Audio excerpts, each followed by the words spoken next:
$84 trillion is set to change hands over the next 20 years.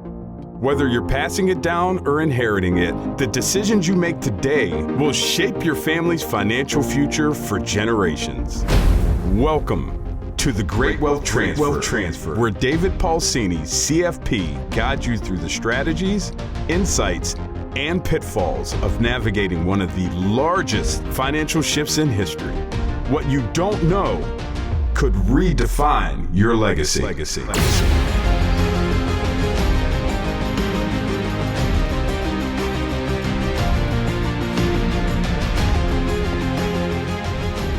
When you pass away, who is your biggest heir? Is it your spouse, your kids, a charity, or is it the IRS? If most of your wealth is inside of pre-tax retirement accounts, there's a real chance that Uncle Sam could inherit a bigger chunk than your family or wherever you want your money to go to. So today I want to walk through 5, I'll call them practical moves that you can make right now to help reduce future taxes, avoid potential forced withdrawals, and then protect your family from, I'll call it the stealth tax bomb that's waiting inside so many retirement accounts. So welcome to Retire Without Regret. I'm Dave Pulcini from 6 Point Financial Partners. And if you've been following the Great Wealth Transfer series, you know that this topic goes far beyond wills and trusts and all the estate stuff that we talk about. Today, we're going to narrow it down into talking about your retirement savings and how to keep more of it in your family's hands and not the government's. And again, unless you are the greatest patriot of all time and you want to give your money to the IRS, good for you, but this is going to help us not do that, okay? So I'm going to give us moves now. Move number 1, diversify your tax buckets. And what do I mean by that? This may sound very familiar. Most retirees that I meet with have a large percentage of their assets in pre-tax accounts. Okay, that's just what we did. 401ks, 403bs, those traditional IRAs. Those accounts grow tax deferred, but they are not tax free when you take it out. Every dollar withdrawn in retirement is ordinary income. Okay, so when you take it out, we have to pay taxes. And here's the problem. The IRS eventually forces you to take out those required minimum distributions, or RMDs, starting at age 73, and for some, 75, depending on the birth year, okay? That's income that you have to take. You must recognize whether you need the money or not. You have to take it. And I have a lot of questions of people asking, hey, I have to take money out. I don't need it.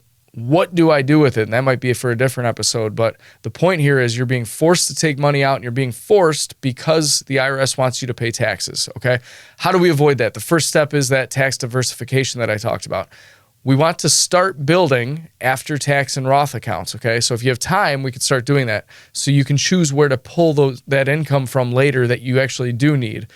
That flexibility, if you have that set up, will let you control your tax bracket and keeps the IRS from dictating your withdrawals. If you're already in retirement, what we want to do is max out our tax brackets. And I'm going to get to that in a separate video again, or maybe even later in this one if we feel like it. But we want to max out our tax brackets, take money out now while our taxes are lower, get it into those after-tax accounts, and then let it grow throughout our retirement if we could do that, okay? Let's get to move number 2 here. Roth conversions, kind of what I was just saying. Smart Roth conversions while rates are low. We are currently in one of the lowest tax rate environments in U.S. history, and as we know, that can change and most likely will at some point. So if you expect your tax rate or your children's, which is very important here, to be higher in the future, so tax rates going up, it can make sense to strategically convert some of that traditional IRA money or 401k money, wherever you have your pre-tax dollars, into a Roth while these rates are lower. So Roth IRAs are the opposite, right? We pay taxes now and they grow tax-free. And your heirs have 10 years to withdraw the money from the Roth, but they don't have to pay any taxes on it, okay? That's a huge advantage when compared to inheriting that traditional IRA, which would be fully taxable within that same 10-year window under the current law, okay?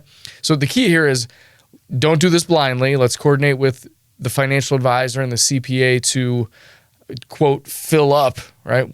End quote. We'll fill up that current tax bracket each year without pushing into the next tax bracket, okay? So over time, that can save your heirs a tremendous amount in future taxes, all right? Number 3, Asset location. Let's master the asset location. This is one of the most overlooked parts of retirement planning. Asset allocation, if we've heard that before, is how you spread investments between stocks and bonds and cash. Think of that pie chart, okay? What does your pie chart look like? That is asset allocation. Asset location is where those investments live for maximum tax efficiency, okay? IRAs are not taxed the same as brokerage accounts, which are not taxed like CDs or Roth IRAs. These are all different. If you are still saving, why are you saving where you are saving, okay? Not how much, but where. That can make a huge difference in the outcome of your saving. If you are already retired, where do we take money from first? Why? When is a good time to take it, okay? All these questions can be answered by developing a strategy and a plan. And when you align what's inside of each account with the right tax treatment, you reduce lifetime taxes and make inheritance smoother, okay? Number 4 here, plan around the 10-year rule for inherited IRAs. So before 2020, beneficiaries could stretch, it's called the stretch provision, an IRA over their lifetime, okay? Now, under the Secure Act, most non-spouse heirs, so think of your kids or really most other folks besides your spouse, must empty the account within 10 years. That means your adult children could be forced to take large taxable withdrawals during their peak earning years, okay? Most people are inheriting money in their 50s, 60s, maybe 70s. That is when you are making the most money. So to add another large lump sum that you have to take will push these folks into higher tax brackets, and that obviously shrinks what's left after taxes, okay? So here's the takeaway. If your kids are in a high tax bracket and you are in a lower one, it often makes sense for you to start drawing or converting those dollars now instead of leaving them the full tax bill later, okay?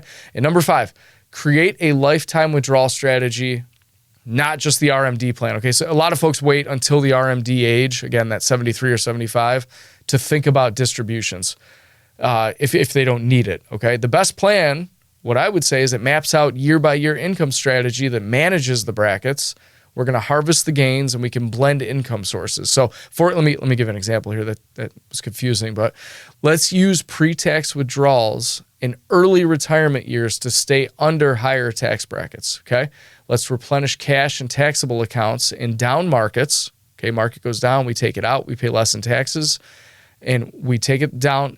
We want to replenish our cash and tax accounts then, taxable accounts, to avoid selling at a loss, okay? We can make QCDs. I'm not going to get into this too much right now, but qualified charitable distributions directly from your IRAs after age 70 and a half, so I know it's a different age, to offset the RMD income tax-free. So if you really don't need it and you're charitably inclined, or we want to make charitable distributions, we can make contributions directly to QCDs to offset that RMD income, and you won't pay any taxes, okay? So when done correctly, this isn't just about minimizing taxes in 1 year. We're going to use all of these strategies, or some of them, whatever applies, but this is about minimizing taxes over your lifetime and over your heir's lifetime. How do we do that? We answer the following questions. I say this a lot. How much do you need every year? This can change, okay? We have to start planning somewhere, but it can change over time. And again, we have to start somewhere. And then where do we take it from? How much do we need? Where does it come from? That answer to how much do you need is going to be different for everybody. The answer to the where do we take it from depends on current tax rates, your income from working, Social Security, pensions, any other income, okay? Once we know all of that, we can figure out where to take money from while keeping certain tax traps in mind, okay? If we do not do this, it could lead to unnecessary taxes paid that could most likely be easily avoided, right? Okay, quick recap here. Top 5 ways to make sure the IRS is not your biggest heir. Let's diversify our tax buckets. Pre-tax, after-tax, Roth. Convert smartly while rates are low. I'm talking about tax rates. Use asset location to make sure every dollar is working efficiently. Plan around the 10-year rule. Take the tax hit when it makes the most sense between you and your kids, okay, or your spouse. Build a lifetime withdrawal strategy, not a last-minute one. We see that all the time, and that's okay. At least we're starting somewhere, but let's set it up ahead of time. If this feels like it's a lot, that's totally normal. And that's where a coordinated plan matters. All these pieces need to be put together. So that's all covered in the legacy process and the Great Wealth Transfer series. We walk clients through exactly how to align investments, income, estate planning to reduce lifetime taxes and protect family wealth. So if you'd like to see what that looks like with your own numbers, just reach out to us, okay? But don't let the IRS become your biggest heir. Take control now so you can truly retire without regret. Make it a great day. Thank you for listening to the Great Wealth Transfer Podcast.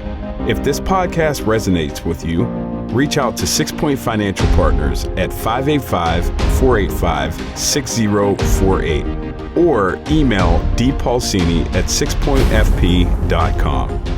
Content here is for illustrative purposes and general information only. It is not legal, tax, or individualized financial advice, nor is it a recommendation to buy, sell, or hold any specific security or engage in any specific trading strategy. All investing involves risk, including loss of principal. Results will vary. Past performance is no indication of future results or success. Market conditions change continuously. Information here is provided in part by third-party sources. These sources are generally deemed to be reliable. However, neither 6 Point Financial Partners, Private Client Services, nor RFG Advisory guarantee the accuracy of third-party sources. The views expressed here are those of 6 Point Financial Partners. They do not necessarily represent those of Private Client Services, RFG Advisory, their employees, or their clients. This commentary should not be regarded as a description of advisory services provided by 6 Point Financial Partners or RFG Advisory, or performance returns of any client. The views reflected in the commentary are subject to change at any time without notice. Securities offered by registered representatives through Private Client Services. Member FINRA SIPC. Advisory services offered by investment advisory representatives of RFG Advisory LLC, RFG Advisory, or RFG. A registered investment advisor. Private Client Services, 6 Point Financial Partners, and RFG Advisory are unaffiliated entities. Advisory services are only offered to clients or prospective clients where RFG Advisory and its representatives are properly licensed or exempt from licensure. No advisory services may be rendered by RFG Advisory unless a client agreement is in place.